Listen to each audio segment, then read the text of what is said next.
Hello, everybody. James here. Storytime with Dutch Mantell, episode 156. Cigars waved in the camera. That means that Dutch is ready to talk some wrestling this I'm ready. very I'm day. ready.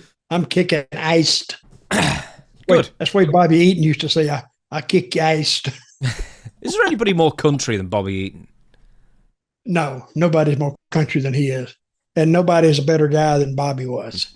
Great guy. So we're going I to met him. I met him probably the first month he was in the business, and he's from Huntsville, Alabama. So we used to run a show there when I used to work for the main office or used to be the main office in Tennessee. And Huntsville was one of their towns, and he's from there. So one of the first nights in the company, it was a Friday night. They ran Huntsville on a Friday night. I went out there and watched Bobby, and he looked like he'd been training or been working for a couple of years at least. So he got back in the dressing room. I said, Bobby, yeah, very friendly. See my match? I said, oh, yeah. How long you been working? He said, oh, about a month. I said, what? About a month? He said, yeah, why? I said, well, you look farther advanced than a month. But he was just a natural. He used to put up the ring, and then when he would put up the ring, that was his training time. He'd put it up early. So he'd have an hour in the ring before he was even supposed to start on building the ring. So he'd put it up, then he'd work out a little bit, him and a friend of his. And that's how he learned to move around in the ring. And he was a close observer too. So he would watch things guys did, little things, and he'd work them into his routine. But I mean, he was the Midnight Express. I mean, even with Dennis Condrey, and Dennis Condrey is a hell of a worker too. And Cornell, when he got those guys, he signed on to some money. Did you prefer Dennis over Stan Lane? Oh yeah, and Stan, I tell you, he's not as fluid. Don't take this as a Stan. If you hear this, don't take this as a knock. But you would admit that, Stan wasn't as fluid as Dennis was, and Dennis could go, go and go and go. And see, I think he wanted to be more or less what he was doing. I don't know if he's still doing it, but he was an announcing for some stock car race or a drag race or something. But I think that's what he wanted to do because he had a hell of a radio voice to begin with. It was boat racing, wasn't it, Stan Lane, commentating later? Boat racing. So, but anyway, and I think that's what he wanted to do. He wanted to announce. And I've never heard him, but I've heard him in the car just, playing around. He was very good. Excellent. Not as good as me and you, no, James. Of course not. But, I'm just saying.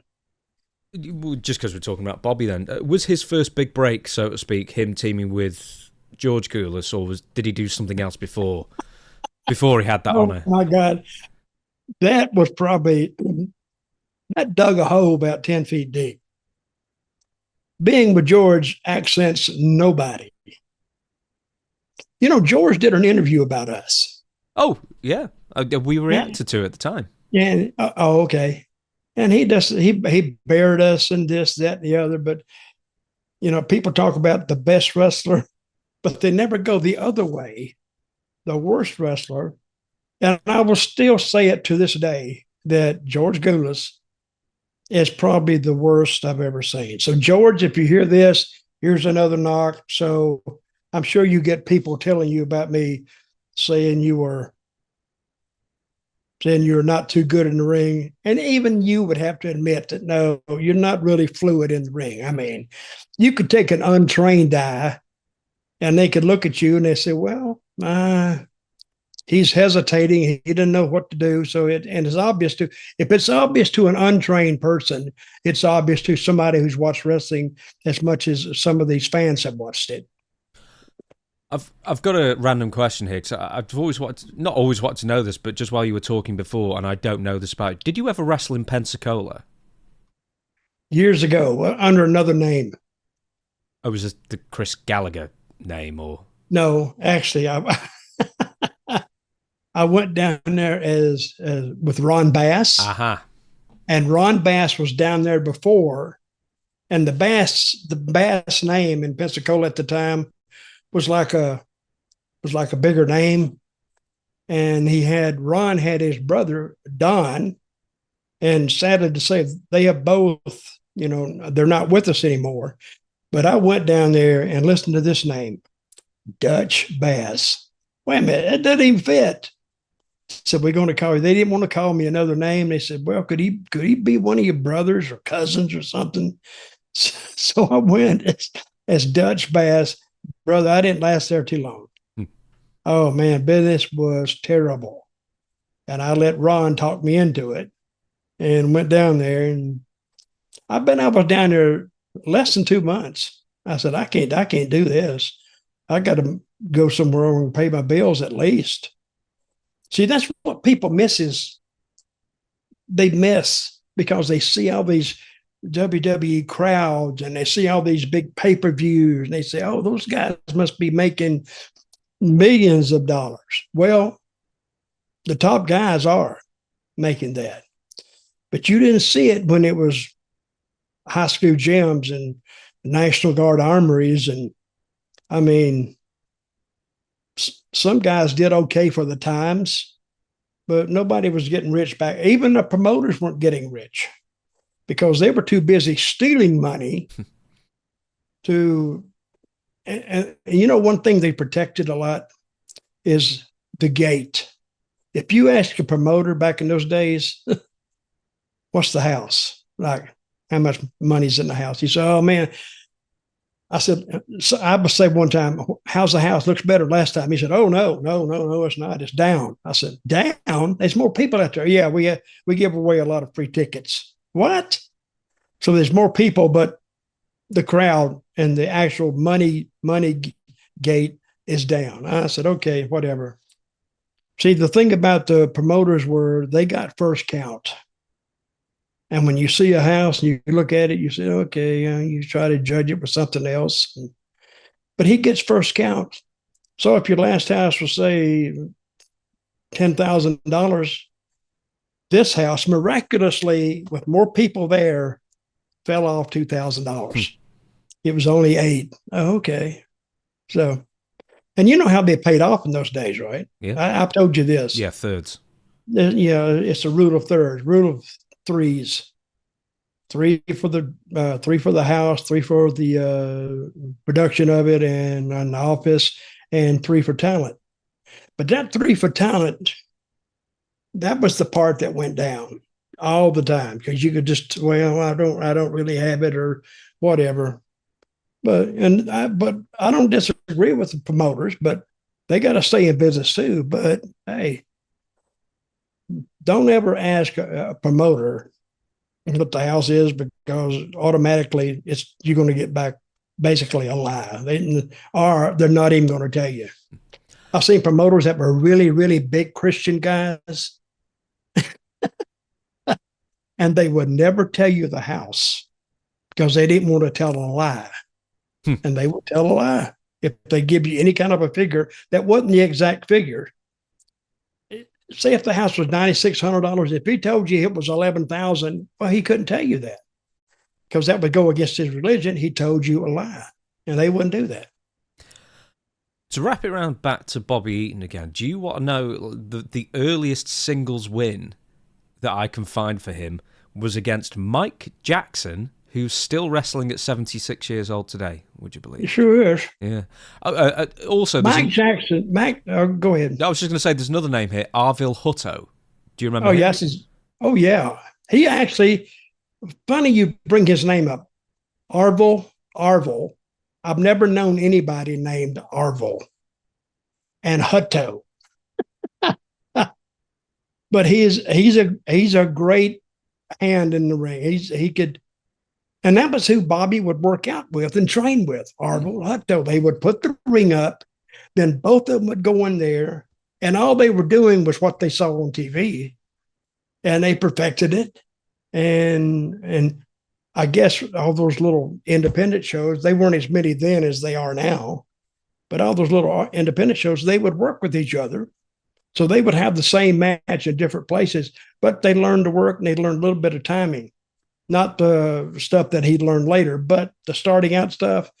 Like I said, when I saw Bobby, I thought he'd worked a couple of years when I first saw him, but he'd only worked like a month or two.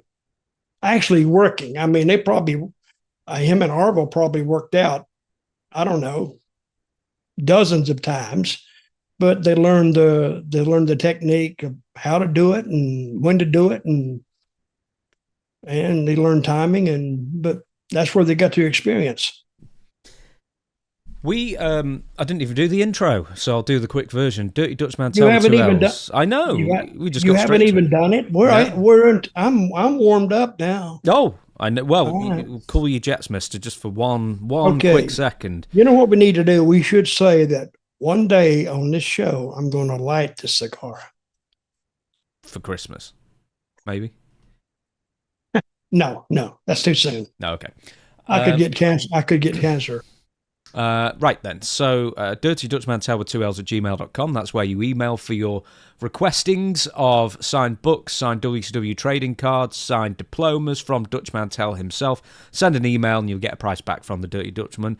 And also the other email is questions for Dutch at gmail.com. That's the email you use to submit your questions for the Sunday extravaganza. Ask Dutch anything every single Sunday. There you go.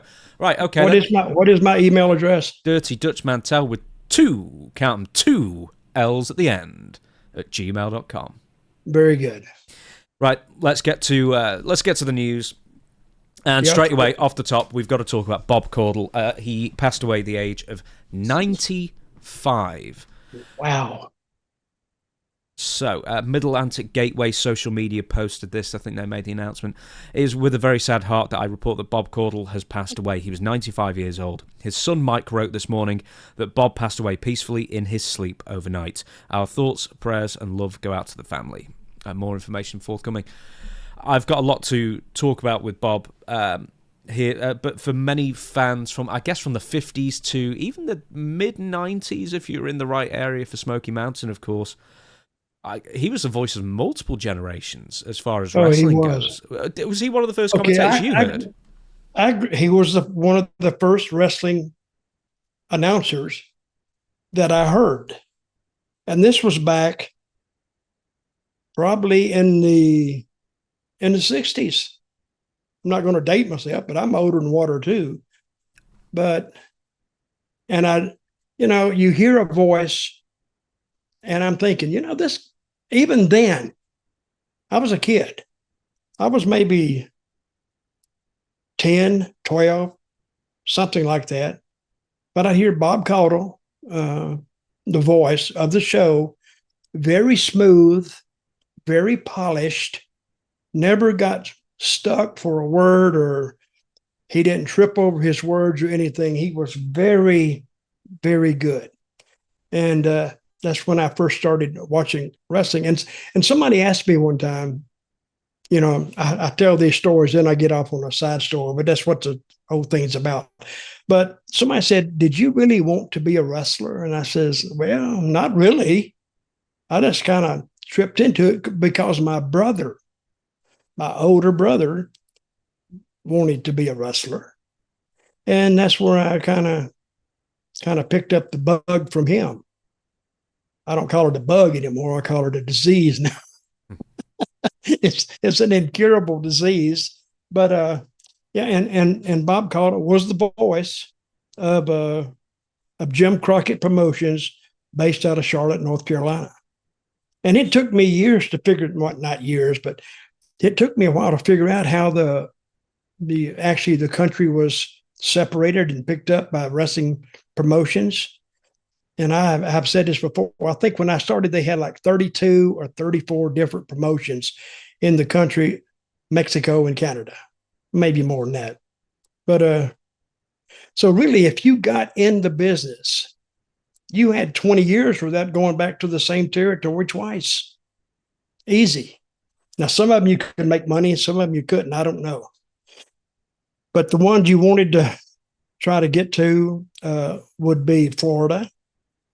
Good money in Florida. They drew well. Carolinas drew well. Georgia drew well. Later on, Tennessee.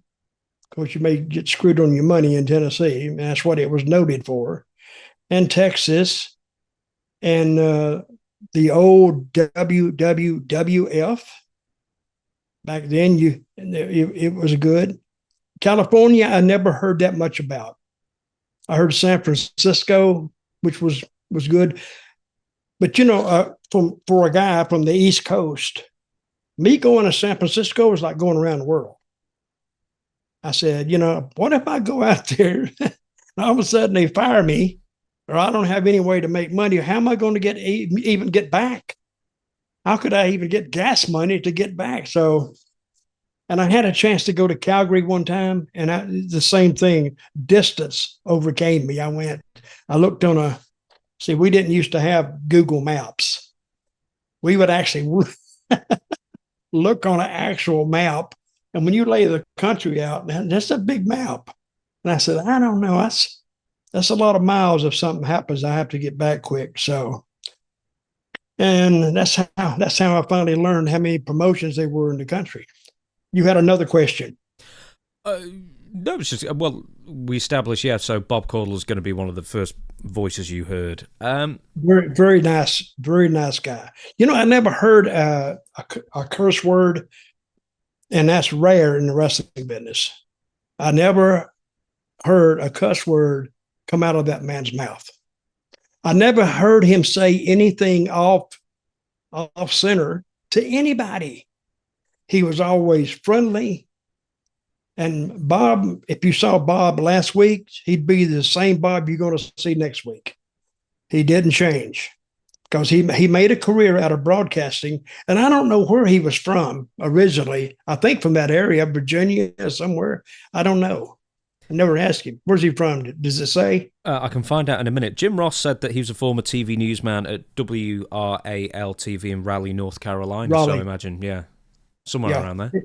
He was from there. He'd been around for years. He was a local announcer, and how he got his start in Jim Crockett Promotions, I can only assume that probably they had their show on one of the stations that he worked at, and he met them through there, and he got their information, and he probably just called them up one day and told them he'd be interested in working for them, and he did it, and it worked out. And he was with them forever. I mean, he was the first voice I heard, and I know up to Jim Crockett stopped their shows, he was still working with them. Then he filled in with Smoky Mountain and some of the others, but he never lost his love for wrestling. I was going to ask, was he like a big wrestling fan, or was he just a job that he was doing for decades? To answer your question, he was a weatherman at the same place where they filmed the wrestling, so they were in the same building pretty much. Well, and that's probably how you met him. Was he a big wrestling fan? I don't know. But when he announced, he announced like a fan.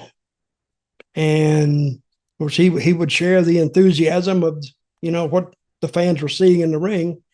And when you heard him, he was one of the reasons you may want to go see the match, because he had so much enthusiasm behind him. You could tell it, but just in his voice. And, when they say, the Mount Rushmore of announcers, you always got Jim Ross and Gordon Soley, Lance Russell, and I would put Bob Caudle up there on that Mount Rushmore he's carved into the mountain. He was that good. So Jim Ross would say previously that he is the most underrated pro wrestling broadcaster ever. I agree. Is it just because he was like unflappable, but he wasn't like, I guess, brimming over with over enthusiasm or forced enthusiasm kind of thing, but was he just the kind of guy who was just unflappable and did his job and very, very professional and did it well? See, I was going to bring a tape. Now I've forgotten it now. I would always bring, to start of the Smoky Mountain program, I would bring a little poster board with me. And I would say things on it like, does Bob really dye his hair? And I'd look in his hair, and then I'd put the poster away. And Bob said, what did the sign say, Dutch? I said, oh, nothing. You wouldn't be interested in it. And go on and announce the show. He never said or argued about anything that I had on the poster. And he could say anything, it was just stupid. It was just different that you never had that in opening a wrestling show. And I never got into an argument with him. If I disagreed with him, well, I just disagreed with him. He never would make it an issue. I actually saw one day Paul Dangerously and Jim Ross on on an Atlanta show. They actually got into an argument, and you could tell. No, I'm saying, oh boy, he's pissed off Jim now, and now they're trying to outdo each other. So I bet I would like to be a fly on the wall if they went back in the dressing room and that was brought up. See, you're taught as an announcer, don't fight with your co-host because that takes the emphasis off. Hell, I wanted to see the match between Jim Ross and Dangerously Heyman more than I wanted to see the match in the ring because it was more interesting. But Bob never did that. He would always give you the respect and the common courtesy of just go along with you. And the show moved. I mean, he would move a show along. If he's in the microphone is in his ear and they said, okay, we're going to commercial in 10, 9, they'd count him down and he'd finish up. He was listening to the count while finishing up. We'll be right back, folks. And boom, he's right there. Very good at it. So, obviously, Bob Cauldle's, the longtime voice of Mid-Atlantic. I suppose the first time you actually met him would have been 86 when you went to Jim Crockett Promotions, or did you encounter him earlier? No, I met him there. Yeah. And he was as nice there as he was in Smoky Mountain. But I had never hosted a show with him because Jimmy called me and wanted me to help him out. But he didn't want me as a wrestler, which I'm kind of glad. He wanted me to be the announcer with Bob Caudle. And so when I went up and I says, I met him and he knew that I was going to be the co-host. He was fine. He was great.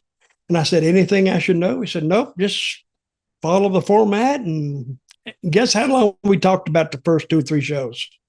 0. We just went out there and winged it. And it just flew. That was Bob Caudle's last gig, or last regular gig. Was that? Yeah, because Vince had pushed. I call it the mom and pops, did little individual territories. He had pushed them to the bankruptcy point or the starvation point. They could no longer afford to stay in business and pay talent. They couldn't do it. They couldn't pay for talent. I mean, they could pay if they wanted to, but they're just losing money.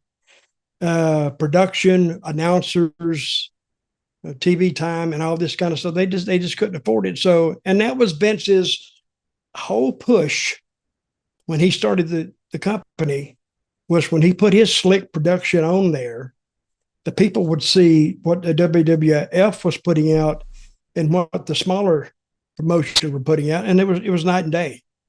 There was no competing with it. Even by the wrestlers that Vince would use, the big guys and the great bodies, he was putting out, the little promotion was putting out Sam the plumber. There was no comparison. And that was Vince's whole push in the beginning, was to not buy these territories out, not spend any money to buy them out, just push them out. And that's what he did. He did buy a couple out, sort of. He bought out Minneapolis, but guess what? They never got their money. Oh, what? They never got their money. So he made one, or maybe it was the Harts. Maybe that was Calgary. Yeah. He bought Calgary out. They got one payment and didn't get any more. Oh yeah. They found which I'm thinking, well, was that probably one of the, is that what got Brett through the door the first time? Yeah, basically. Vince wasn't going to pay either way, but they found out that Bruce Hart was sort of queering the deal, I guess, by trying to reopen Stampede as an independent or something like that, or trying to run cards against Vince's claimed. shows. Yeah, I think they actually tried to. Bruce did, I think, and then the backer backed out, so they never even held the first show. By him starting to say to do a backdoor kind of promotion, was that in violation of the agreement they had with the old man, Stu? Yes. So none of the Harts could do anything. Yes, the story goes that Bruce just did it. Mm-hmm. Anyway, I'm going to give you a few words from some of his contemporaries regarding Bob. Yep. If we were deciding on where to stop for lunch the days before catering, sitting together in the afternoon, this is Jim Ross, by the way, preparing our broadcast, doing a live national television show from ringside, I truly believe that I'm a better broadcaster and certainly a better man for having known and worked with Bob Caudle. Much like another important friend/broadcaster that came along later in my career, Bob made me feel at home in an organisation when many others there did not. Now, Jim Cornette wrote, I haven't tweeted about anyone passing in a long time. It just seems trivial for something like this, but Bob Caudle was one of the best men in wrestling. I want to say that. Arn Anderson said this, the wrestling industry has lost a class act, gentleman, and all-round nice man. Prayers to his family and all those who knew him. And Michael Hayes wrote, so sorry to hear of Bob Caudle passing. Bob was in rarefied air with Gordon and Lance. That type of announcing is mostly likely gone for good, and that's a shame. Now, that's another interesting sort of comparison, comparing Bob to Gordon Soley, Lance Russell, as three broadcasters who are always really understated kind of thing, but, almost like immensely respected by the audience at the same time, which Michael Hayes is right. There's no one like that now. There's not been anyone like that for decades. No, and those guys didn't rehearse. They didn't go over anything. They just went down and sat down with the format in front of them that just told them what was coming up, when to go to break, and if anything special they had to say, but they didn't rehearse anything, which was amazing to me, because to have a guy sit down and just almost cold turkey the first run, just almost do it. I don't think they could have done it any better, even if they had rehearsed it. And I think if you had asked them to rehearse it, they'd be offended. Like Lance Russell said, I've done this for 30 some odd years. You want me to rehearse this? And Jim Ross, same thing. But Jim Ross wasn't a professional announcer to start off with. But Lance was, and Bob was. They were professional announcers. But the way they adapted to wrestling is, and I do agree with who said there'll never be another announcer like them come along. Michael Hayes. Michael Hayes. I agree with him, because those guys, they were just picks. They were just good at what they did, and you used the word unflappable. You couldn't get them to lose their cool, and like I said, they wouldn't rehearse it. They just go out there and do it. Just because I want to bring up a couple of his co-hosts as well. I mean, it says Johnny Weaver that he used to co-commentate with, but also David Crockett. I've never asked you about David Crockett. David Crockett. And David's a good guy. I don't know him that well, but to me, he always treated me well. But as an announcer, he didn't add anything. He actually took away more than he added. He would get you from one point to the next, but not that well. And of course, I wonder how David Crockett got his job. The gem of that whole bunch was Jackie. Jackie Crockett was the Hellraiser, was the partier, and he didn't even want to have anything to do with it on that production team. They just had to give him something to do, so they put him behind the camera, and he kind of tolerated that. I consider Jackie like the rebel of the Crockett family. And the old man Jim was a real big, heavy-set, kind of fat guy. He probably always weighed over 300 pounds. And you could tell this is senior, Jim Crockett. This is senior. Yeah. But senior he had done a lot of other stuff, other promoting stuff, and he finally somehow got into wrestling somehow, and and you could tell that he had experience in other ways because he knew how to promote. Yeah, he used to do boxing, I believe. I think he was a Yeah, boxing promoter. but none of them was successful for him. Probably a few of them may have been a little bit successful, but when he hit wrestling, that's where he made his mark. And see, they would go into these huge for the times back in the 60s and 70s and even the 80s. When they would go in that Greensboro Coliseum, it seated like, I've heard different numbers, but that's when the ACC was such a great basketball conference. That's where they would hold the tournament games at the end of the season. So, and they would seat like 21,000 people in that building. And they would go in there on a big show every 2 months or whatever it was and sell it out. Or if it wasn't sold out, it was right there at it. But that became almost the WrestleMania of the times for that territory. So I think they went. I think they started calling it Starcade later on, and that was their big show. So to go out there, and I've been on a couple of them. You know, when you go out there and you see 21,000 people sitting there watching you, it's a little bit humbling because that was the days before, and I'd never been to Madison Square Garden. I don't think the Madison Square Garden holds as much as the Greensboro Coliseum.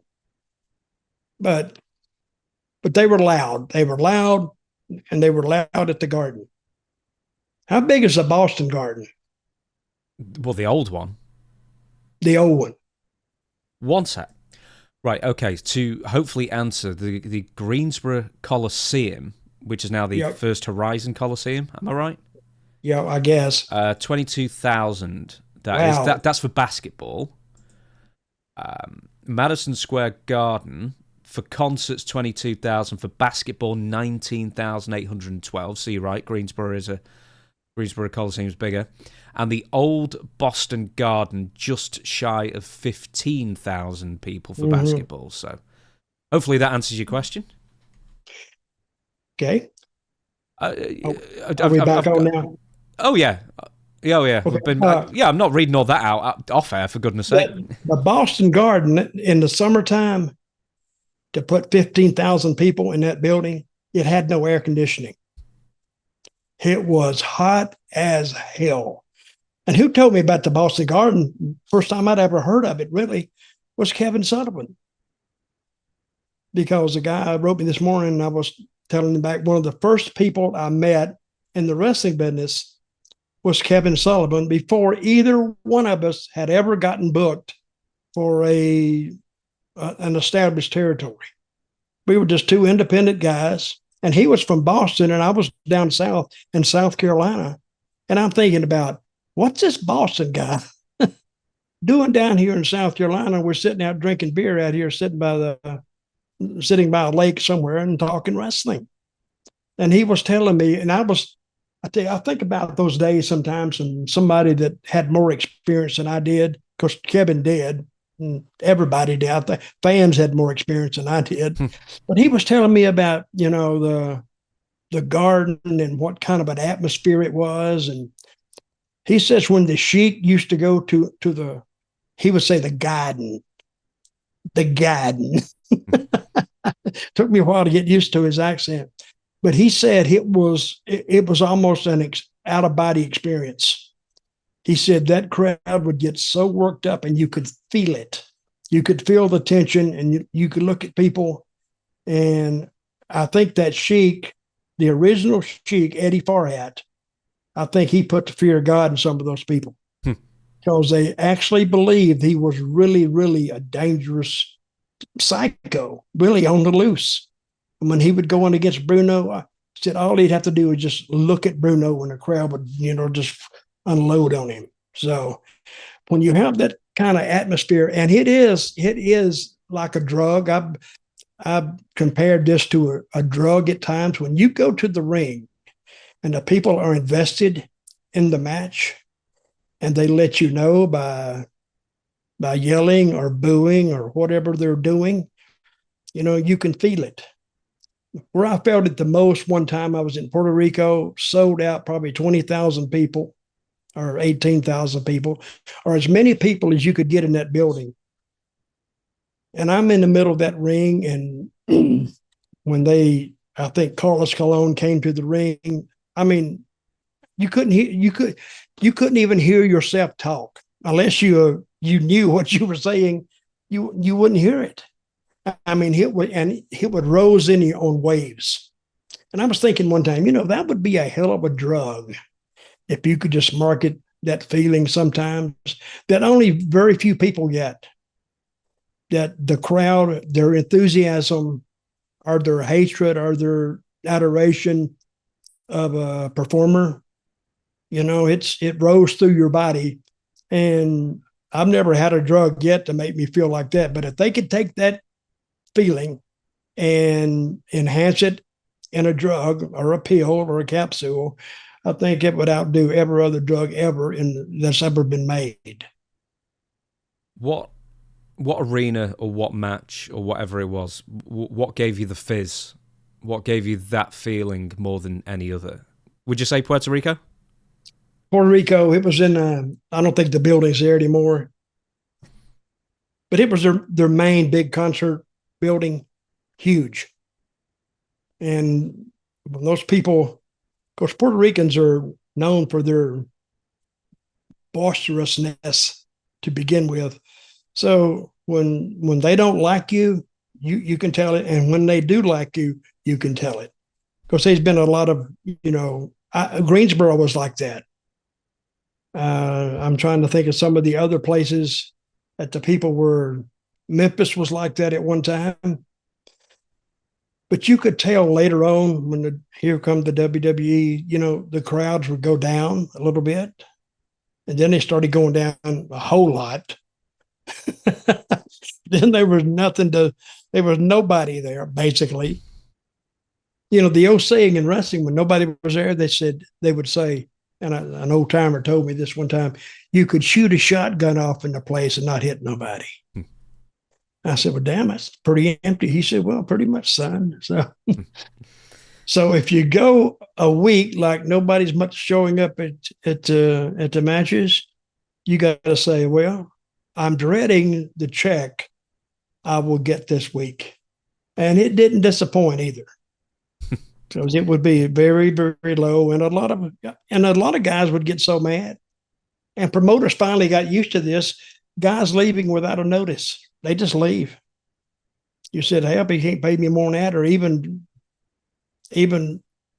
tell me why my check is so bad. He said, I don't owe them a notice announcement. So they would just leave. And if you show up and the guy's not there, everybody said, well, he hit the Ankle Express. He left. So they would just leave. Right, okay, we're going to move on now. So we have to talk about Bill Goldberg versus a promoter. So there's a bit of a writing down there. So you've got the flag ready to be thrown. Yep. Right, very good. I'm ready to throw the flag. Right. Clutch that flag, because you never know when you might have to throw it. Okay. Goldberg appeared at the Big Events XS over the weekend. It's a convention. He was doing a signing. A Facebook post from K&S WrestleFest, a vendor at the event, claimed that Goldberg was supposed to sign items for them, but walked out early after doing another private signing for another vendor. The initial post read, unfortunately, the Goldberg private signing did not happen. We had all our items laid out ready to sign as Goldberg was doing another private for another vendor. After he was done, he got up and said he was done. He walked out past our stuff and left. We are super disappointed and frustrated. My apologies to all. Then, I mean, that from that post alone, that makes Goldberg out to be awful. But then, a couple of Facebook posts have since, in fact, that social media post has since been removed. And then later on that day or the day after, a Facebook post was made by the actual promoter of the event itself, not just the vendor, but the promoter. He's called Tom Unger. And he says that K&S WrestleFest's claim is not true. Tom Unger. Yes. I don't know him. Oh, good. Very good. Unger replied to the post and said that Goldberg signed for 5 hours and that Ken of K&S WrestleFest was told that Goldberg would only sign for them if there was time. Well, evidently there wasn't any time because Goldberg reached his time limit, got up and left. He fulfilled his contractual obligations, he had a flight to catch, and he left. And went back to Texas, I guess. And reports from the day say that Goldberg was great with the fans, as he always is. And it seems like this vendor was trying to... I don't know. Basically, I don't know what the score is here because the convention guy says, well, you shouldn't have promised something because you didn't sign a contract with Goldberg, but you had all this merch ready to go kind of thing. I don't know. What do you make of this all? And is this relatively common in the convention circuit? Not usually, no, because most of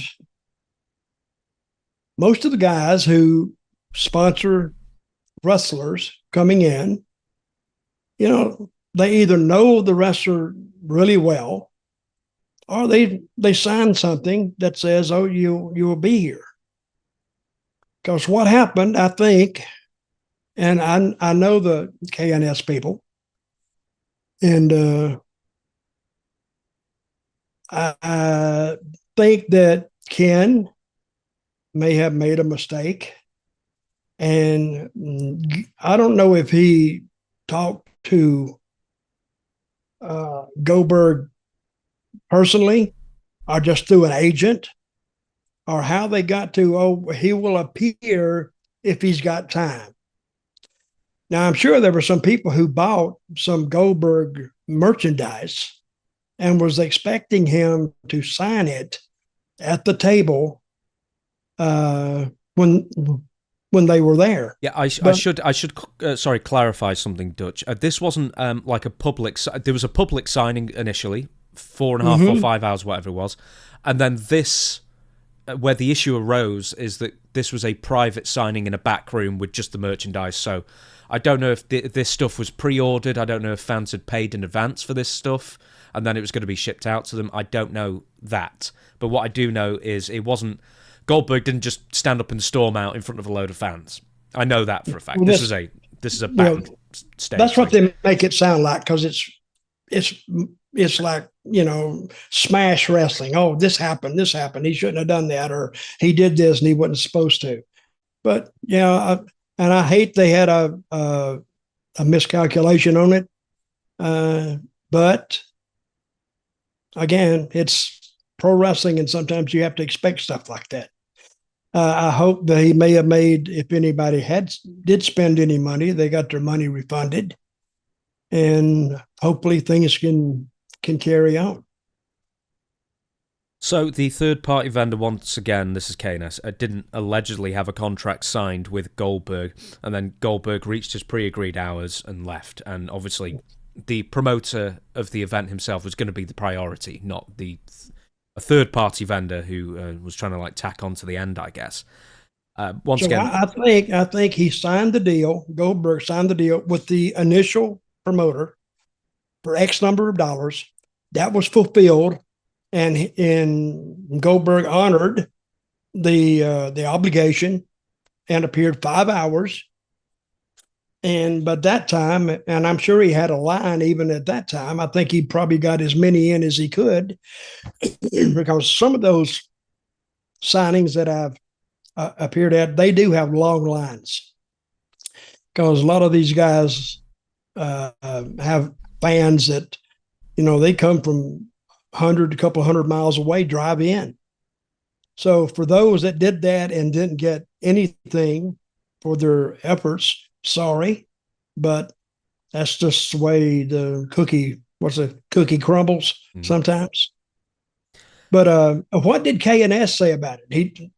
Did they say that he left just on the spur of the moment? Yeah, it just says, unfortunately, Goldberg private signing did not happen. We had all our items laid out ready to sign. As Goldberg was doing another private for another vendor, after he was done, he got up and said he was done. He walked out past our stuff and left. So, but the fact is that if there was no contract signed... Okay, if you just hear that, you're saying, what a butthole Goldberg is. He will walk by things laid out for him to sign, and he sees that, and he still leaves. How much money changed hands? Was he paid for this? Yeah, well, I believe Goldberg gets paid something like $45,000-$50,000 for a day. Yep. The pre-agree amount of pieces to sign or hours to do or people through the door, whatever it is, but that's his fee. And Yep. And then he's worth that money because people will spend it, and also the promoter will make 20% on top of that as well after all fees. So he's commanding that price because he has earned that price, I guess, and people will pay it.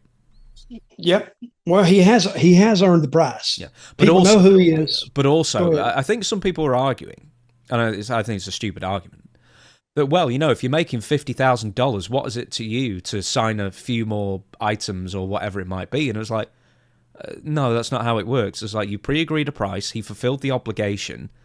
You don't just get to then say, oh, well, since you're here, can you just stay an extra 2 hours and do more work so the promoter can get, enrich themselves, I guess, without having to pay for it.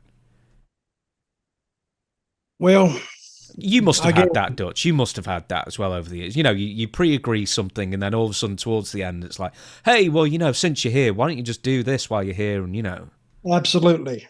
And I'm not going to say who it was from, but that's happened to me. They said, hey, do you mind, since you're here, almost like you said, would you sign these? And sometimes be, I don't want to be a butthole. I'm saying no. But finally, one time, the guy, he gave me some things. I signed a few, and I went, wait a minute. How many of these you got? Oh, just these. And it was like this. It was photos. They turn around and sell those photos for $40, $50 with an autograph on them. And he was going to give me, I don't know, he wanted to give me nothing. I said, well, I'm going to make it easy on you. I don't know how tough this business is. It don't look like it's too tough for you, because you got a whole pocket full of money over there. And I got some money out of him. I didn't want to argue with him. So, but for a vendor to think and he's giving you whatever he's giving you, $2,000, $4,000, $5,000 or whatever. I mean, Goldberg is an exception, and him and Stone Cold, because they get the big money. But you're just going to do it out of the goodness of your heart, and then don't think they got to pay you. And they don't think twice about that when they leave. They don't say, oh, Dutch was such a good guy, didn't ask me for any money or anything. And he could have afforded to give me money, and he could have afforded to I'll probably give a lot of guys money that he's tried this before. So, but anyway, it's just little things you got to watch out for. Another thing to watch out for is somebody coming up while you're sitting at a table and rob you. Oh, has that happened? Oh, yeah. At gunpoint. Yeah. So they were trying to give more of your merchandise back. Oh, yeah. They were trying to bring it back. We wouldn't take it. They were paying us to take it back. Here, take it. I don't want it. So what's happened then? So someone's just like wandered up to the table and just grabbed stuff and ran away? No, I was kidding. Oh. That's a shame. You're slipping on me, man. You're not gonna. It's wrestling. I believe pretty much anything you told me. Well, they have been guys come in and set their own tables up. How is Manny Fernandez these days? And who was the guy, the black guy that passed away maybe a year ago? Not Slick, but he was a Butch he was Reed? like no, he wasn't a wrestler. He was more or less a manager, not Slick. What was his name? Give me a minute. I've no idea. Not Jimmy Hart. Jimmy Hart. Tell the story. I'll try and find out who it is in the meantime. No, he would come in, and I guess he would get a table, or maybe I think promoters would just they knew him anyway. They would give him. I think he managed Hogan one time. and he went to the ring with Hogan years and years and years ago. And then, Oh, don't tell me it's Virgil. Virgil. That's it. So I put manager in. The only other guy I could find was Teddy Long. So yeah, Virgil. Yeah. Virgil, and he would come in sometimes, and he would just set a little table. He'd bring the table with him and just set it up and put his stuff out. And then the promoter would come up if he hadn't made arrangements with the promoter to be there. Well, when the promoter would come up, Virgil would say, "Hey, yeah, man, I'm just trying to make some money, blah, blah, blah." And most of the time that I've seen, that promoter said, "Yeah, go ahead." So, and I looked over at Virgil one day. There was nobody at his table. So one day, every day. They were they were people at all the tables, and there was nobody at Virgil's table. So I kind of felt for him. What did he died not too long ago, right? Yeah. And also, he was like 10 years older than people thought he was. He just got into the business late and lied about his age. So he was like well into his 70s. Okay, what is his story? In what sense? I had to get into the business. Do you want me? I'll read you his Wikipedia, but that's as good as I can give you. He met Tony Atlas in a Pittsburgh gym. So there you go. That's the story. Mm-hmm. Okay. He got hired quickly by WWF as well, I'll tell you. Let's leave Virgil out of this because I've got a couple more questions for you. Okay. Who's the most popular guy you ever saw at a convention? Like Stone Cold. Stone Cold. Flair. Hogan. See, well, Flair always did the whole, it's $40, then he'd cross it out, $60, cross it out, $80, cross it out, $100, cross it out. He'd keep up in the price when he saw how popular it was. Yeah. Well, I don't blame him. If you can do it and the people don't bitch too bad, it's a wrestling business. But I think Flair Stone Cold had them just out the door. I was having to rush from that line back to my table so I could sell a few pictures and get my place in line. So you missed that.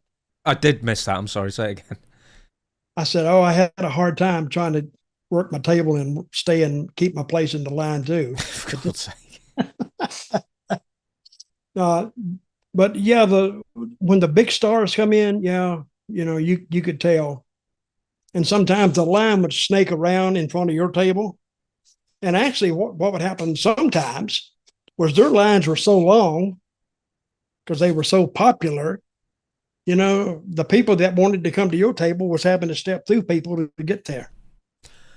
Do you know who was really popular? Brian Danielson. Like, of the couple of conventions I've ever been to, his line was ridiculous compared to everybody else's. Well, that shows you the power and the reach of pro wrestling. Because, sometimes people said, "Oh, you watch that wrestling." Yeah, because it's good entertainment. And people would always say this, they would be smart. It's fake, right?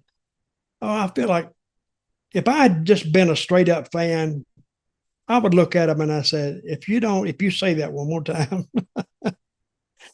I'm going to show you what fake is. But I didn't. So, I don't even know what that proves. Now, it's almost trying to say you're stupid to even want it. But guys that get on TV half naked and perform with skill and professionalism, that's a talent it can be taught, but more or less that it has to be earned. And those guys do it well. Two pro wrestlers who do it well and have returned to WWE television after like 2.5 years and 5 years respectively, kind of thing. Dolph Ziegler and Matt Cardona, aka Zack Ryder. Yeah. Who should we talk about first then? Because I wanted you to make mention of both of their returns and what you thought. Let's talk Zack Ryder. Let's go. Well, I just saw a clip of it. So when he came out, a very different look from when he was there last time. because Zack Ryder was there, but you never saw him. He would like, I know he went through a year or two never being on TV, which is unheard of in the wrestling business, because if you're going to pay a guy, what, you just going to pay him just to be on just to make your live events? I mean, great in the ring, but he didn't go on. He didn't, you couldn't even call him enhancement talent because he barely made the talent list because you never saw him. But when you did see him, he was always getting beat. So when I saw him come back as he came back as Zack Ryder, correct? Yeah, he actually was announced as Zack Ryder, which is weird because he wrestled in NXT not too long ago. He was Matt Cardona. Where did the Cardona name come from? That's his name. Yeah, that is his name. Okay. So, and is he married to that girl wrestler now? What's her name? Your favorite, Chelsea, yeah. But him and her match. Their personalities seem to match. Because, and I love Chelsea to death. And I like Zach too. They are, to me, perfect together. So, but when I saw him out there, and I'm sure I'm not the only person watching that expected a different result on this, because I saw he was against LA Knight, and LA Knight is one of those talents that they got behind for a while, then got off the train, and then they put the train back on the track, and now they tried to go again. So when I saw that Zack Ryder was back against LA Knight, I naturally assumed, and I like this with WWE, I naturally assumed that LA Knight was going to get beat. I looked at him in the corner and he's going, "Oh God, no, let's get this over with. I'll do it, but I don't like it." That was the vibe he was giving off. And he won the match, which I really appreciated because, and I also thought that Zack Ryder did a great job in a losing effort. And those that are on the creative team and the booker and Triple H and all, they all watch that to see what kind of attitude you're going to have during the match. And I think everybody passed with flying colors in that match. Good match. But the only thing in doubt, and that's why you watch a match to see who's going to win. But I thought for sure that LA Knight was going to lose this, and they switched it on me, which was a welcome relief, because this was the first match Zack Ryder had. This is his first match back, right? On the main roster. He's still with TNA, though, so he's not signed back, and neither's Dolph Ziggler either. Yeah, but it makes sense to me. Instead of all these companies now with Vince, if you even said the words TNA on air without having to mention their name, you'd probably get fired. If you said ECW, you're not supposed to say it, you'd probably get fired. Or any of the others. If it wasn't WWE, you didn't say nothing about another company at all without Vince's, strict guidance and his rules. You don't mention another company, which I thought was taken to the extreme, but still. Vince ran the company, owned the company, so you actually do what the bosses want you to do. So, but I think the LA Knight still has life in him. Zack Ryder has life in him because he was over before. You knew he was going to get the crap beat out of him, but he'd still go out there and you can still, say, "Come on, Zach, you can do it. You can do it." That people that know that it's crafted and scripted, but still you can wish. That's what a good fan does. All right. What's the next one? Dolph Ziggler's return. I'm trying to find the video of him that I was actually going to show you. He took such horrific... You know how Bret Hart used to take the front turnbuckle bump. You'd whip him in, and he wouldn't turn around and hit his back on the buckle. Oh, I used to do that too. Yeah, you just do the sternum thing. Dolph Ziggler And did the most violent version I've ever seen. He tears it up. He rips it out. So I used to do that. I actually preferred to do that more than the back one. Yeah, because I didn't find that it hurt, or I actually found taking it on you in the back, it didn't hurt, but still, I just like to take it because I think you get a better reaction with the front one than you do with the back one. Do you ever bruise your sternum or anything like that? Just landing slightly wrong? No, you hit it. You don't hit it at the sternum. Your sternum's between the buckles. You hit it here in your belt buckle.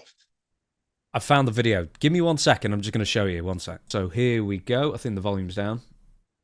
Presence ringside. Oh my God! Yep. So he almost took it under the chin there. It seemed like he underhooked the ropes.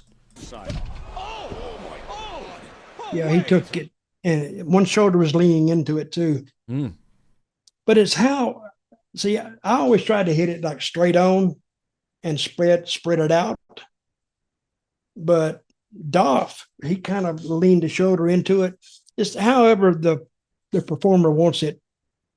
I always thought that if you're going to take a bump, spread it out as far as you can, like a backdrop. You know how Flair takes a slam and off the top and all? Yeah, he's always landing on that hip. And a lot of guys, their hips go because of exactly that, landing on that hip all the time.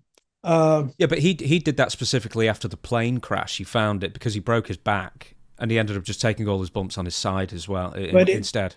But he's never had hip problems, right? No. Always said that his hips are absolutely fine. For whatever reason, he could just absorb them. Mm-hmm. Well, and he did that because of the plane crash. Yep, I see that too. But I used to take the buckle just straight on, and he hooks it underneath there, right? Yeah, but the way he did it, it's like the turnbuckle when Brett would do it, for example, hit him straight in the chest, and I think once he took it wrong and hit him in the sternum and, bruised it for months, I guess. Oh, yeah, that can actually kill you. Yeah. If you got hit in the sternum that way, you could really do some damage. But the way he hit it, this is the way that Dolph hit it. He was boom, boom. He was gone. And it seemed like, boy, he just tore into it. See, but when I hit it, I want the people to really know that I hit it. So that's why I stay in the corner for about 5 minutes and start crying. I get real tears. And they said, well, boy, that really hurt him. And then I'd come out and we'd continue with the match. So tell me what you do with your arms again then. So obviously we saw Dolph, he sort of underhooked and then bounces out. So what would you do? Grab the ropes, or would you tense up? I wouldn't grab anything. I would just put my arms down so they would be, I wouldn't try to hook anything. It would look like I was hooking it, when it was done. My arms were there. And I would always take it and just hang in the corner. I did a thing that's a lot of guys don't do anymore. I actually sold it a little bit. Imagine that. So, kind of is it me, Dutch, or is that the easiest thing to do that's most effective? What's that? Just, selling the move for a minute or two. So it extends the length of the match, and you don't expend any extra energy, and the fans think it hurt more. Well, let me tell you where I learned how to sell a move. I mean, to the extreme. Dirty Dick Murdoch. I was in Charlotte or Mid-Atlantic territory, and we went to this show, and the show was a pretty good size high school gymnasium. They probably had 2,000, 2,500 people in there. And I went out there to watch Murdoch's match. Brother, he had a match by himself because he he was enjoying it. He was having a good time too. I was having a great time watching him, and the crowd was all over him. And he would take an arm drag and get up and sell his back, and oh God, and he'd fall through the ropes, and he would, when you wonder where Terry Funk got some of his stuff, I bet you he got some of it by watching Murdoch. And he sold, I don't know, my camera's moving here. He sold an arm drag for almost 5 minutes, or a variation of it, and hold his back and cry, and people would boo him, and he'd get mad at them. And it was a work of art, and the people were on. He was doing nothing, and the people were still up. So I said, I gotta watch that guy. One night in Puerto Rico, I got to tell this Dick Murdoch story. He had this guy, was a huge guy. He was like 7 foot tall. And he told him, I forgot what he had told him, but he didn't much like the guy. Murdoch was the booker. So Murdoch told him he wanted this guy, he wanted the big guy to lose to this other guy, this Puerto Rican guy. And he didn't like it. But this guy, he didn't want to do it. And I think Murdoch put him in this match, especially for that reason, to check his reaction. Murdoch is a pretty tough guy when he wants to, and I've never really seen him mad to this night.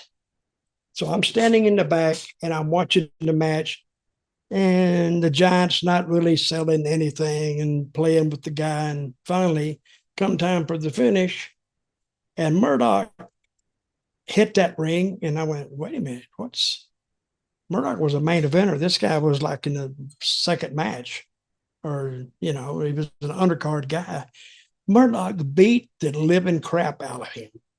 And I don't know if he knocked him out, but he hit him and knocked him down, and told the guy to cover him, and ref to count. And they did that. Murdoch went to the back. Because Murdoch, I pieced it together. I didn't ask anybody. You don't do that. I didn't go up to the Giant and say, hey, what happened out there? Because you could tell that Murdoch beat the crap out of him. Come back, his nose bleeding a little bit and mouth busted up. And so that's the wrong time to ask a guy. Hey, you okay? Yeah. Why'd you get the crap beat out of you? What happened? And I asked Dickie about it later. He said, well, he don't listen. And he says, I just wanted to welcome him to the wrestling business. So, and I was just going in there at that time. I would just do weekends there, and I'd be gone. So, but there was some trouble between them. But I found out what Dickie was. And to meet Dickie, you wouldn't think he'd have a mean bone in his body. Brother, he was tough. And I think the Giant left. I think he left the next week or something. Because Murdoch said, hey, I think I'm going to book you with matches all around. And he said, you're going to have to go through it every night. The guy left. Before we get off the Dolph Ziggler thing, why did WWE, I know why, but why do you think WWE brought two outside entities who were mystery opponents and then had them both lose? They're TNA guys, right? Yeah. I mean, I know that's the answer, but it seems a bit of a... TNA it seems like the obvious thing to do. Is thanking their lucky stars that they finally have an agreement with WWE. Because for years and years and years, like I said a little earlier, you weren't even allowed to, in WWE, you weren't even allowed to acknowledge there was another promotion out there by the name of TNA or ECW or anybody else. But I think TNA they're so elated now that they can call WWE headquarters, and somebody will actually pick up the phone and actually direct your call to whoever you want to talk to. Hey, it gets better. Do you know that TNA is going to be announcing a new television deal by the end of the year, and the early rumor is that TNA might be signing with AMC, which is where Breaking Bad and Walking Dead and all that kind of thing. Yeah, it's a network, right? AMC. Yeah, it's a cable network, yeah, but it's one of the more well-known ones. That's a good, because I think because who was really getting hurt in this? And I don't think you could hurt Impact anymore than what they were going through. So any agreement with WWE, which is basically the gold standard in the wrestling profession, I think anybody that or anything that can help TNA is a good thing. With Dolph Ziggler and Matt Cardona, who did you think looked better in their match? Look better? Yeah. I didn't see the Dolph match. But I think both matches were good. Even just a little bit, because I know how Dolph works. And his matches are always good, always solid, and Matt's are too. So both those matches were very presentable. How's this mustache, man? How's it look? Hanging low this week. Is it because you've twisted it downwards? Yeah, it usually goes out like this. But that's the hard one.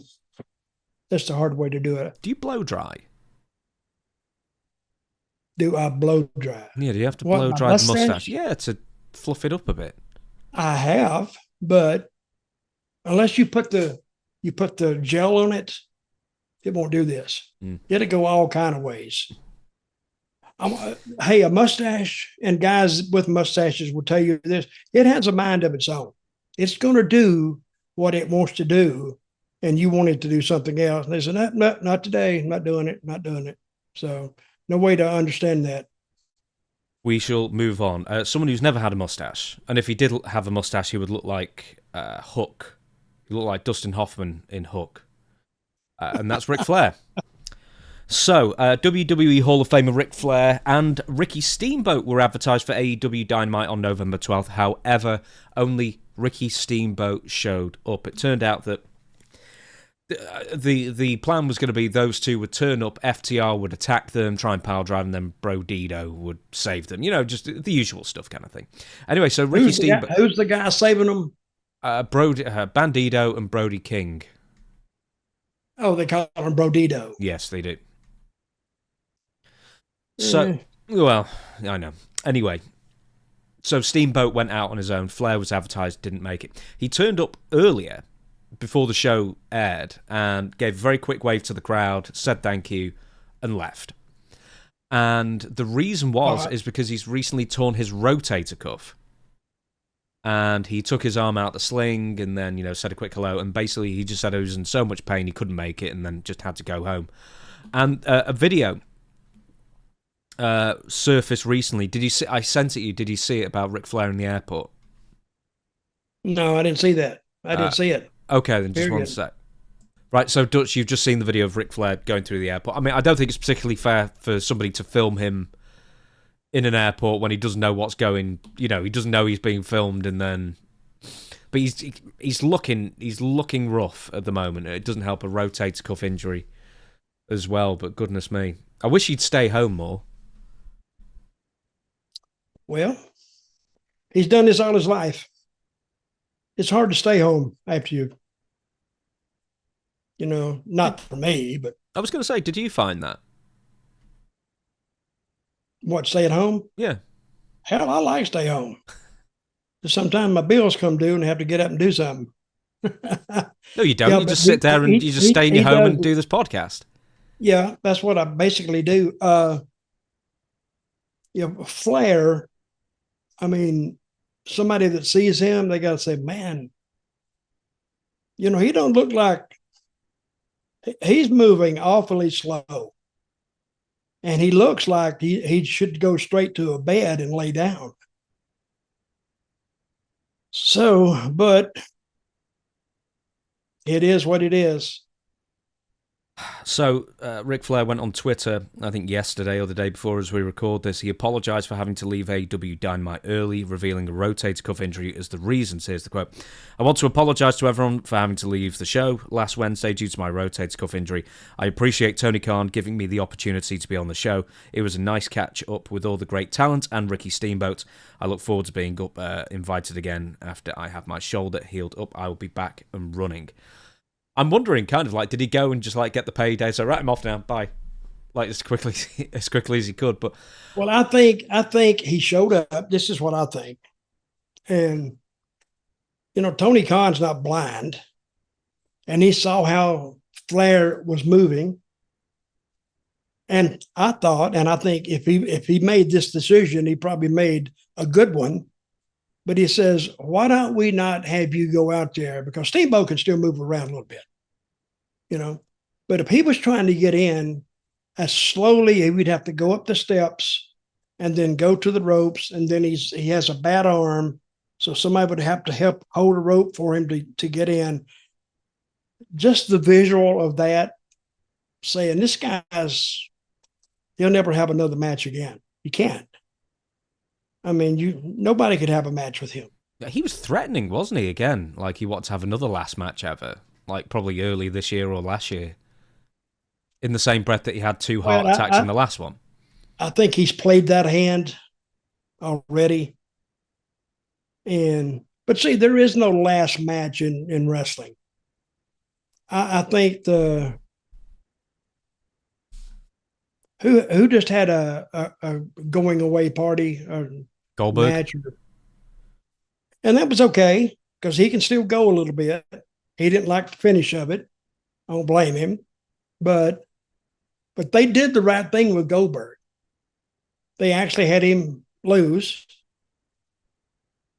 which is the logical thing to do. And I know that he's not coming back, and they can't do anything with him, for an angle or a return match or anything like that. So just beat him and let him go, and then get up, because they're going to remember what he said later. They won't even remember basically how he lost. And so let him get in. And what he was irritated about is he didn't get his statements in that he had prepared. And he wanted to thank everybody who's helped him along the way. I know what he wanted to do. But see, with Flair, there's nothing left for Flair anymore. I don't even think he could even do a manager's job now. No. Because of the way he's moving. And you could tell that shoulder was bothering him because he's got it up like this. And I think, going back to my original point, I think Tony more or less suggested, why don't he just go ahead and leave and just tape did he tape a little video? No, he just went out in front of the live crowd and waved and said thank you and good night. That was pretty much it. Like before even the show started, so to get him off home early. So, someone did right by him. Did they tape that, you think? I'm sure they did. They probably did, but they've not released it, no. Yeah, well, as long as the live crowd saw him and, as long as they get an understanding of why he's not there, I think most crowds will accept that. And if they saw this, they damn sure would have accepted it, because you want to remember people like they were, not like they're all jammed up today. And I think sometimes that's, even seeing that little bit I saw of Rick, it's kind of sad, really, to see that. So, and I hope and I wish him well.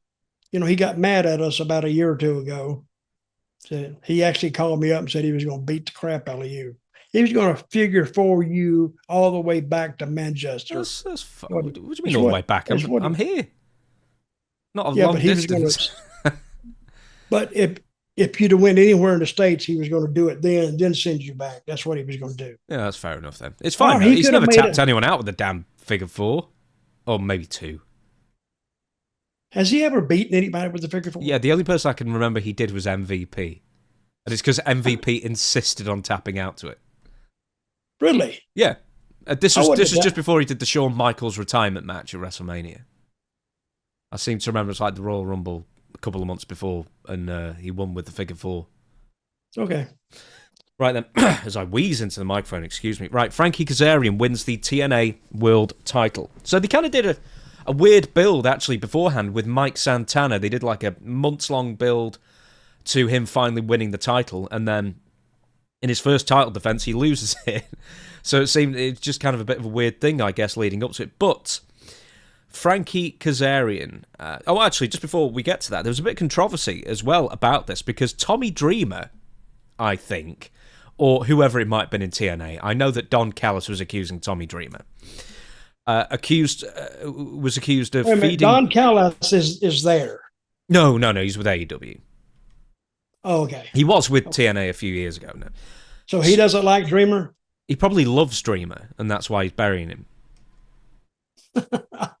Okay. So basically he says Tommy Dreamer was feeding the wrestling media false news stories regarding Mike Santana, as far as, like, oh, he's not turned up to the building, he's not returning our calls kind of thing. And then it turned out that none of that was true. Mm-hmm. What do you think about it? Just before we get to Frankie, what do you think about wrestling promotions just purposely feeding news websites false information? Is that a funny thing? Is it a good thing? Or is there going to be blowback at some point? Well, listen, they need to take that time and concentrate on their own presentation instead of trying to work. The people that are reading that same thing, they're going to watch anyway. Not trying to interest a crowd of people that are not watching you. So that's just, I guess, a personal decision to get these guys to bite on it.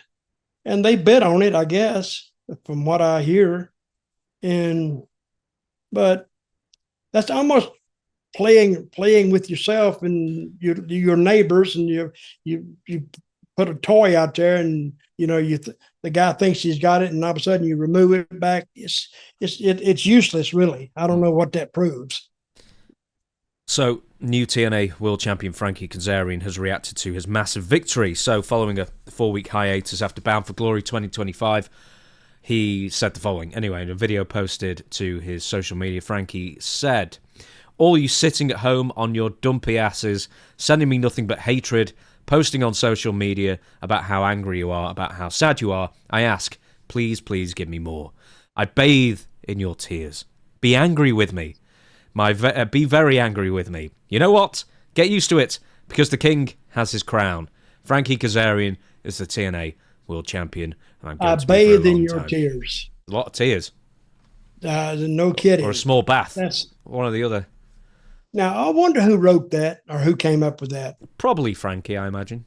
I don't think so. No. I don't think. I bathe in your tears. That's a lot of tears. And I don't think nobody, I'm not crying. Are you? No, I thought good for him. He's been there long enough. No kid, he's been there 20 years.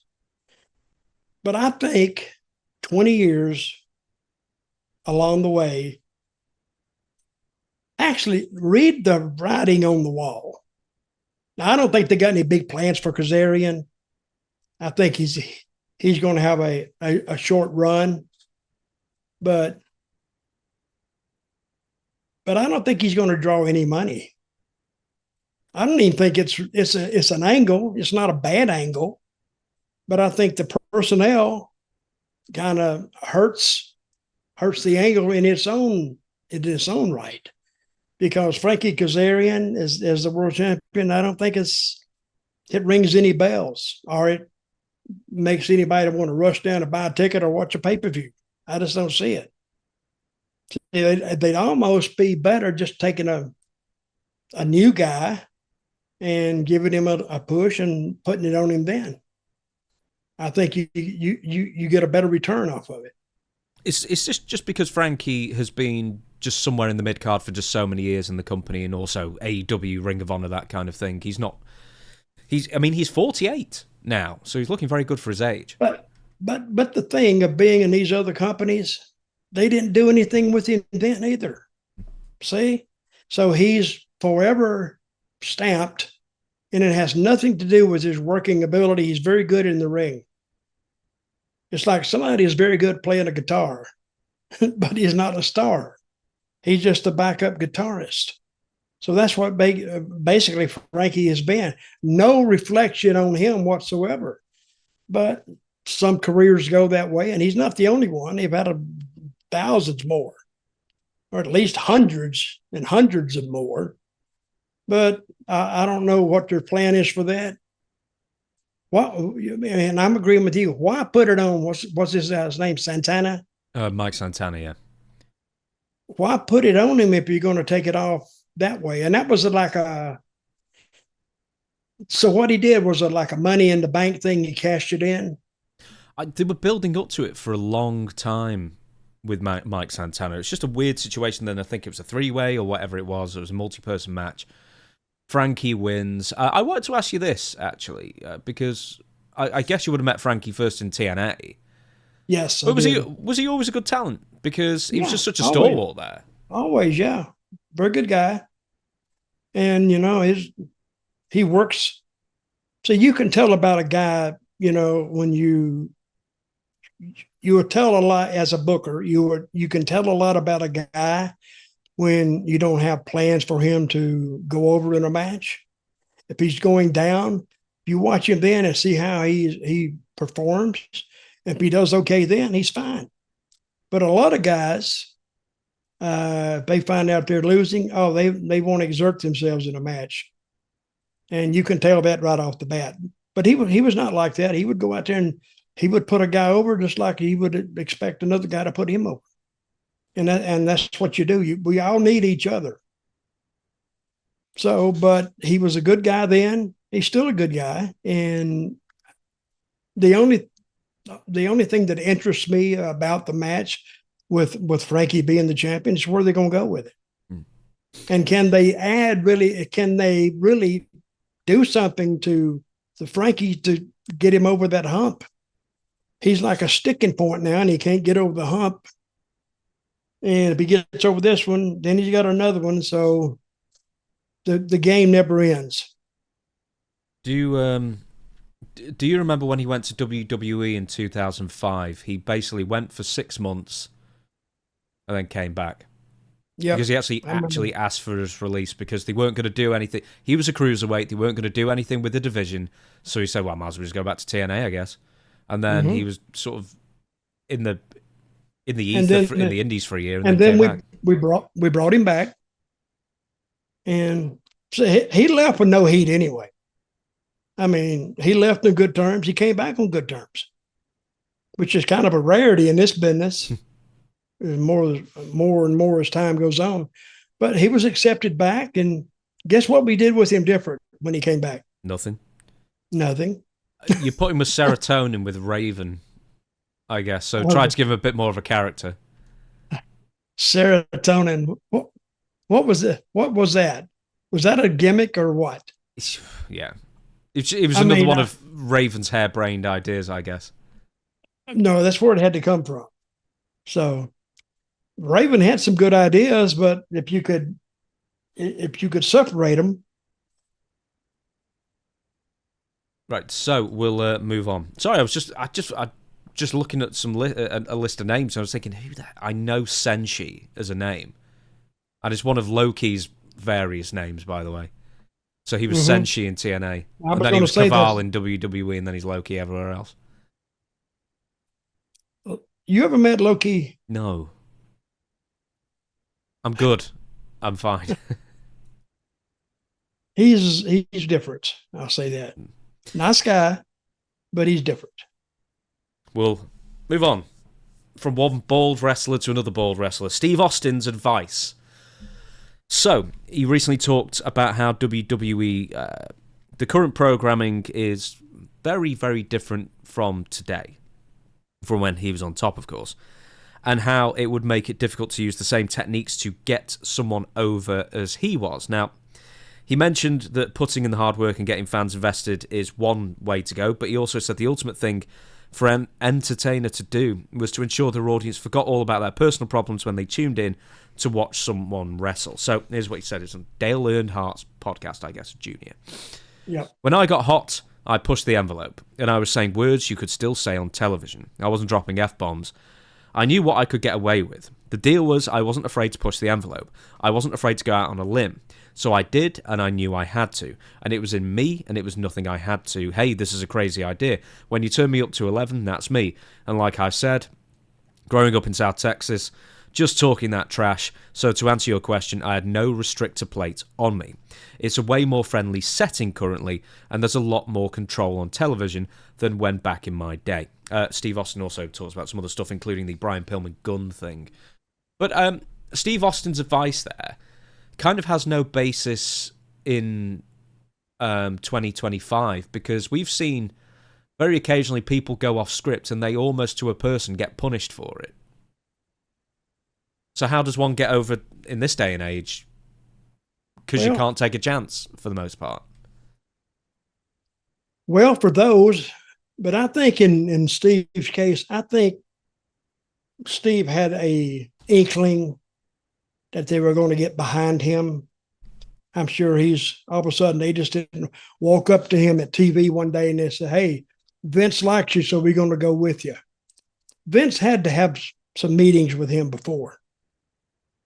And, if you're going to push somebody, you want to know that they're with you 100%. And what was he willing to do and how far? And I think Steve went in there and passed the test, and it was set. So, and I think a lot of those ideas that Vince had that most people thought they were strictly Vince's, I think about half of them came from Steve. So because, on these long rides, you got to use these long rides for something. And I think Steve would have some ideas and he would go back and he would try them out in the car, whoever he was riding with.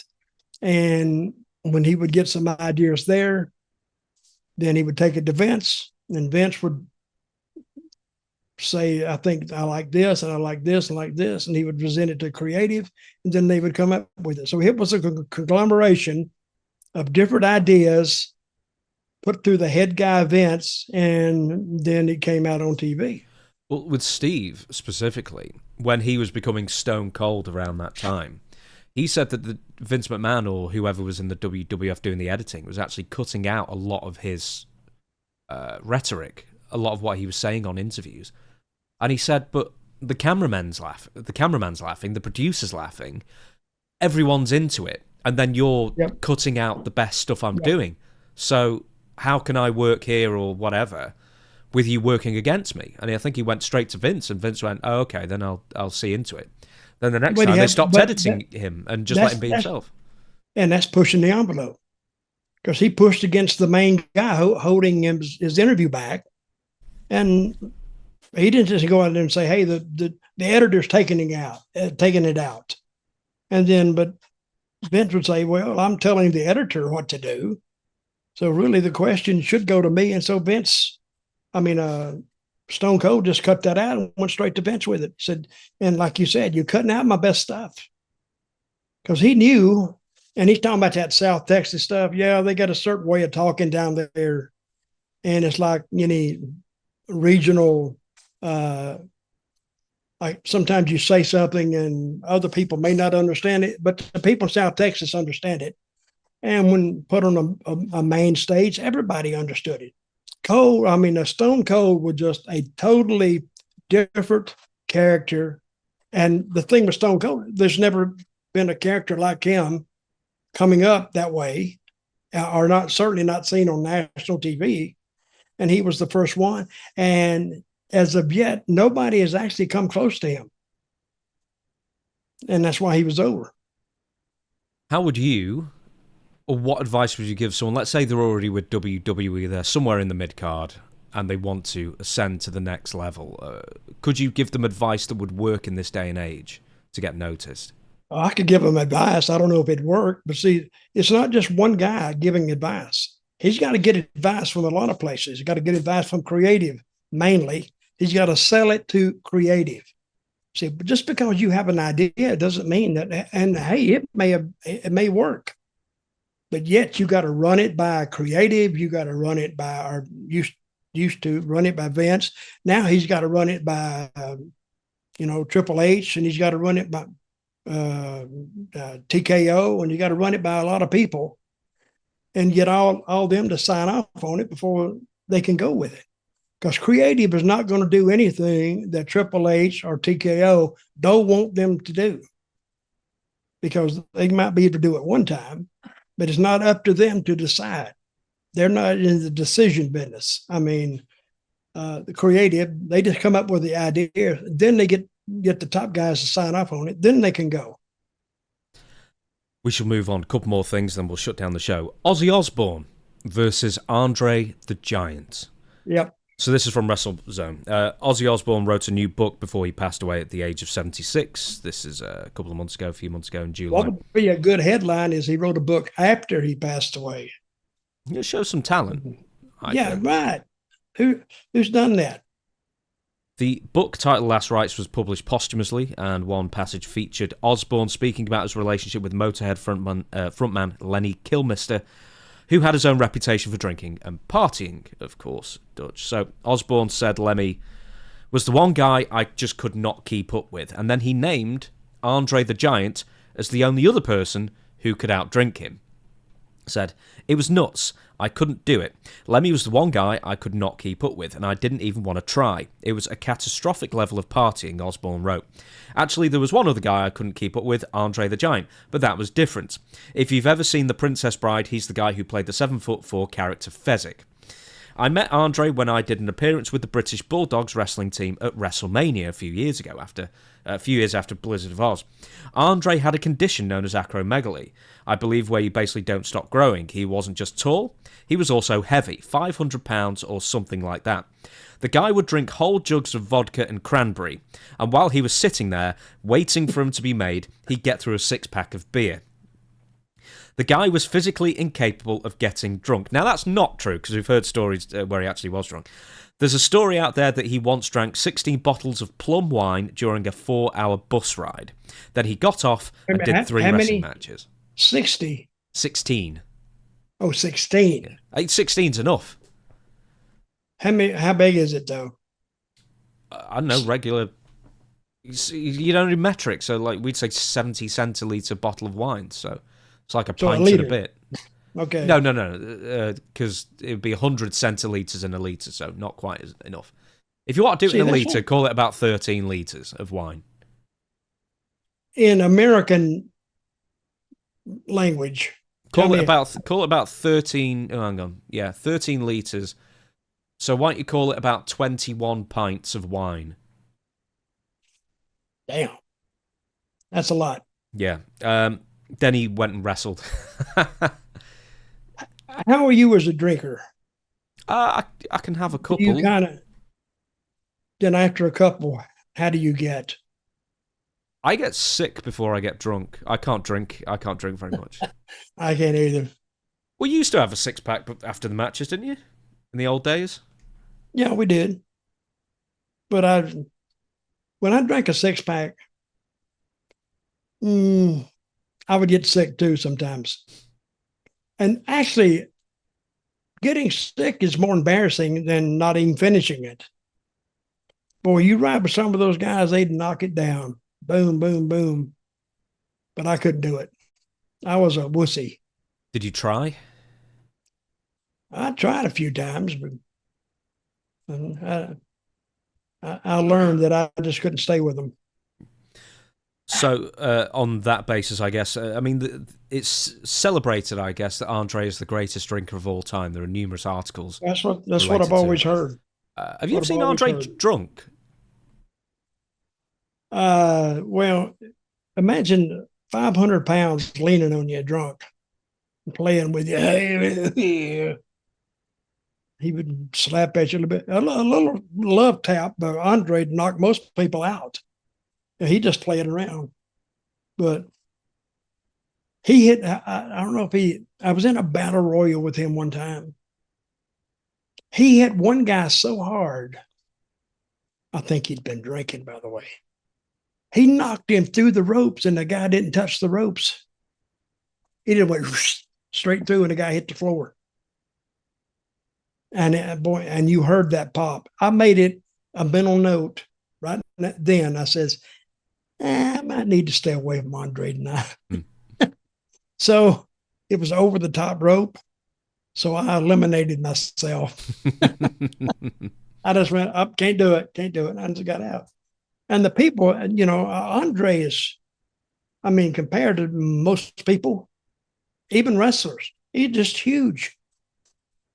But see, Andre was the type who couldn't go you couldn't have him on a regular roster because he would get old quick, really quick. So, and that's why they would bring him in a week at a time, 2 weeks at a time. And say in a really big territory like the WWF, they would bring him in maybe three on you either bring him in 1 week, 2 weeks, they would bring him in 3 weeks. So for him to make all their towns. And then he'd be gone. He'd be gone maybe 9 months, 10 months, then he'd come back. Who's the greatest drinker other than Andre in the wrestling business? Like, who can just continually put it down and maybe wouldn't even be that drunk at the end of it? Oh, well, Murdoch was one of them. But see, you could tell Murdoch from like the third beer to the 15th beer. He was like the same type character. But he was a big drinker. And Flair was a big drinker. But Flair would get drunk. Flair would get sloppy drunk and be slurring somebody's face, and he'd be blowing stuff out of his mouth. He wasn't a pretty drunk. He was pretty drunk, but it wasn't good to see. And sometimes he would get teed off at things, and want to start trouble. And sometimes he'd get so drunk he'd get naked in a bar, and he'd do the strut. I mean, if you've never seen it, it's a show. But if you've seen it a couple of times, which I think I've seen it like once, maybe. I didn't want to see it again. But he would take over a bar, though. He really would. What about Dusty? Dusty wasn't too bad. Huh? No, Dusty was better when he was straight, though. Dusty wasn't a big drinker. So he would drink, but he wasn't a big drinker. I don't know how him and Murdoch ever hit it off. I guess this is back in Dusty's drinking days. They were big buddies. So they both broke in, I think in the Fucks territory in Amarillo. I think that's where they broke in at. I think. I'm not sure. The Texas Outlaws, I know they were big in the AWA for a while in the early 70s. And they were in The Wrestler, of course, the film, if you ever saw that. I did see that. They were in that. I didn't see. I don't remember them in there. Yeah, they did a bar scene. Would you believe? Oh, imagine that. Imagine that. Right. We'll finish on this then. Chris Jericho buries AEW. Kind of, sort of. I mean, it was not like that overt, but sort of was in a sense. Anyway, so of the story, Chris Jericho, we know that we've talked about it a few times. I guess he's been in AEW too long. Familiarity breeds contempt. Fans have been slowly turning on him, especially this last year or two, because he's getting old, maybe too focused on him as someone in their 50s, I guess. That's some of the criticism leveled at him. And then there's the weight gain and the age, and then degrading quality of wrestling the last couple of years. So basically, AEW fans, I guess, want to see him gone. That's what I guess get out of this. Well, anyway, he's not been seen since April. He took a 55th birthday selfie, which is clearly like well in shape. He's lost a ton of weight compared to what he looked like the last couple of years. He's looking a lot better.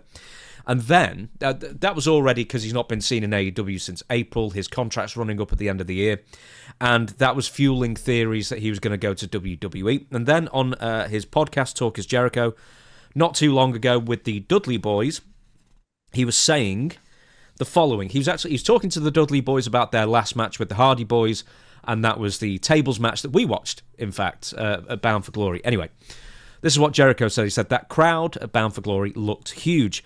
It was like a WWE level crowd. The place was packed.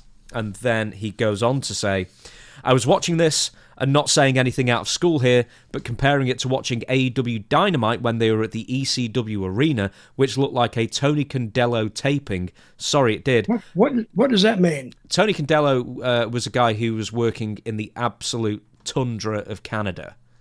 Like, going really far north where like barely anyone was to do wrestling shows. And nobody was there? Very few. Oh, okay. And said... See, I didn't know who Tony Cordello was. TNA looked like the second biggest company in the world, and that was amazing. And the presentation was amazing. Now, there's a theory here that he's actually sort of doing down AEW on purpose for one of two reasons. One, he's obviously trying to get in favour of WWE, or two, he's trying to throw the scent off who he's going to sign for next, assuming he does sign for anyone in wrestling next. But what do you think of that, then? So he's comparing a TNA pay-per-view audience with basically an ECW-level crowd with about 900 people in it. What's the motivation for him? Well, I think he's playing both sides against the middle. And there's only one guy he's playing. Tony Khan. Right? Mm-hmm. Because WWE don't give a crap. They can sign him or not sign him. That's not going to affect them. And I don't think if Tony does re-sign him, it's not going to affect them either, because he's been paying him and he hasn't been producing anything. Hasn't been producing ratings, hasn't been producing tickets sold or anything. So, but I don't find what he's doing, I don't find it amusing. I think he's amusing himself. And people look at him and they say, well, what else can they do to him up there, and that they haven't, that they've left him off TV. So what else can they do? So, and I don't pay any attention to it. I really don't. I don't think many people do. Does it affect you one way or the other? I don't know. I think a lot of online fans are finding it interesting. And also because, you know, a lot of people have been complaining about Jericho in AEW these last couple of years. Will they still complain about him if he goes to WWE 2 years later? But then, you know, he's finally in shape and maybe he's more motivated than he was before. So, you know, I mean, it's probably a fresh coat of paint. But still, he's 55. Mm-hmm. You know, you may be to take some weight off. Can't take any time off. You are, and people that, I don't know how he could reinvent himself now, other than getting a six-pack for abs. But, you know, with AI out now, who knows? Who knows if that's true? You just get a felt top pen and just say, draw hey, them on I'm you. going to go see Jericho and see if he's still got those abs, and he shows up, big fat gut. And he might put something there and make him look like he's got abs, but I don't know. I think that the playtime about that, I think he's about 5 years, 10 years too late, because they've seen this before anyway. So what would if WWE took him back? Think they would make him an in-ring performer? Oh yeah, I think they would. I mean, why else is he getting in shape? Just to show that he can, I think. I don't know. I don't know.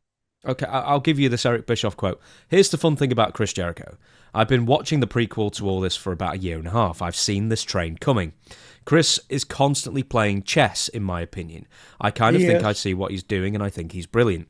He's raising his stock value, and excuse me. And guess what? If he stays with AEW, he's more valuable than he was 6 months ago. And if he's not going to stay with AEW, he has value that he didn't have 6 months ago. But Chris is smart enough to see that. If you had seen him a year ago, I did. I went, whoa, Chris, have you seen a mirror lately? You know, not to be cruel, but... well, anyway. I could go on, but basically, yes, he was fat a year ago, and now he's in shape this year.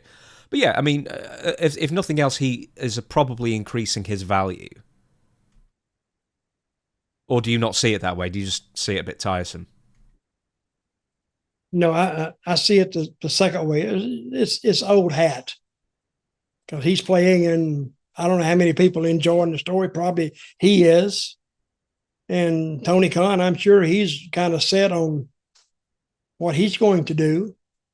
I don't know. I don't think I don't think it's going to work out like, and I hope it does, like Chris thinks it's going to work out.